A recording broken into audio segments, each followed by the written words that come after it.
আসসালামু আলাইকুম প্রিয় দেশবাসী এবং যারা আছেন প্রবাসী, সবার কাছে আমি একটা কথা জানতে চাই।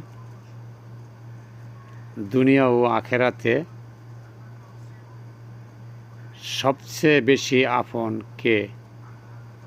আল্লাহ নাকি নবী নাকি পীর নাকি বাবা মা নাকি ভাই বোন না ঘরের স্ত্রী নাকি ছেলে মেয়ে না আত্মীয় স্বজন না বন্ধুবান্ধব?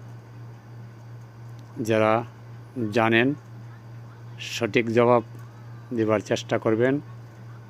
এই হলো আমার কথা।